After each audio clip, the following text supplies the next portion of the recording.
میرے اور آپ کے آقا و مولا حضور ختم المرتبت صلی اللہ علیہ وآلہ وسلم نے ایسے طریقے ارشاد کیے ہیں، ایسا خوبصورت ازدواجی زندگی گزارنے کا ضابطہ اصول بیان فرمائے ہیں کہ طلاق تک نوبت ہی نہ آئے۔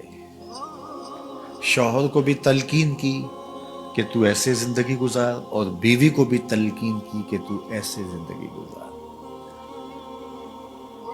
شوہر کو تلقین کرتے ہوئے ارشاد کیا کہ اگر بیوی کی تمہیں کچھ عادتیں ناپسند ہیں تو کچھ عادتیں ایسی بھی تو ہوں گی جو تجھے پسند ہوں گی۔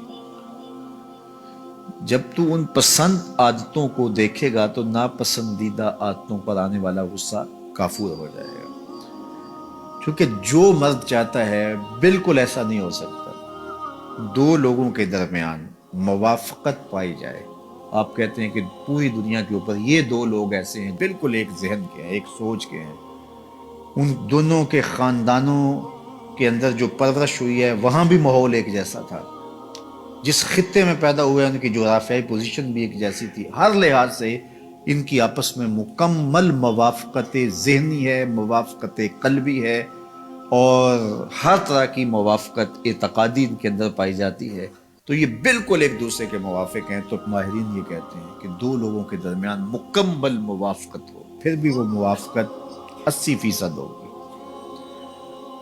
20% پھر بھی طبیعتوں کے اندر جو ہے وہ عدم موافقت ہوگا، طبیعتوں کے اندر اختلاف ہوگا، اور طبیعتوں کے اندر جو ہے وہ فرق موجود ہوگا۔ اگر مکمل اتفاق بھی ہوگا تو 80% ہوگا، اور یہ کسی کسی کا ہوتا ہے، ورنہ تو جو ہے وہ مخالف چل رہا ہوتا ہے، لیکن اگر اتفاق بھی ہو تو وہ اتنا ہوگا 80%، 20% تفاوت ضرور ہو، اختلاف ضرور ہو۔ لیکن اب کیسے زندگی گزاری جائے؟ درود پڑھو حضور پہ، جنہوں نے زندگی گزارنے کا ضبط بیان فرمایا اس کی کچھ عادتیں تمہیں ناپسند ہو تو کوئی عادتیں ایسی بھی تو ہوں گی جو تمہیں پسند ہوگی۔ تو یہ ایک ایسی عادت ہے جو اس کی بہت ساری ایسی ناپسندیدہ عادتوں پر پردہ ڈالنے کا ذریعہ بن سکتی ہے۔ دوسری طرف بیوی کو شوہر کی قربت کا، شوہر کی محبت کا درس دیا، شوہر کے حقوق کی ادائیگی کا سبق دیتے ہوئے کتنی خوبصورت بات ارشاد کی۔ حضور جلوہ فراز تھے، ایک صاحب آئے کہ میرا اونٹ پاگل ہو گیا ہے، حضور کہا چلو میں تمہارے ساتھ چلتا ہوں۔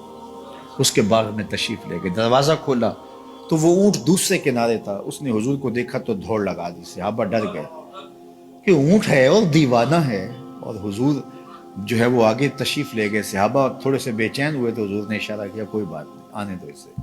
وہ آیا اور اس نے اپنی پیشانی حضور کے قدموں میں رکھ دی، سجدہ ریز ہو گیا۔ صحابہ نے یہ منظر دیکھا تو نہال ہو گئے، پھر جذبات بے قابو ہو گئے، تو انہوں نے ایک لفظ کہا، نحنو احق ان نسجد للنبی صلی اللہ علیہ وسلم، حضور یہ جانور ہو کے سجدے کر رہے، ہمارا زیادہ حق ہے کہ ہم آپ کو سجدہ کریں۔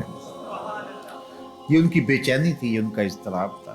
تو حضور نے فرمایا نہیں، سن لو، میری شریعت میں سجدہ جائز نہیں رکھا گیا، اور اگر سجدہ جائز رکھا جاتا تو میں بیوی کو حکم دیتا کہ وہ شوہر کو سجدہ کرے۔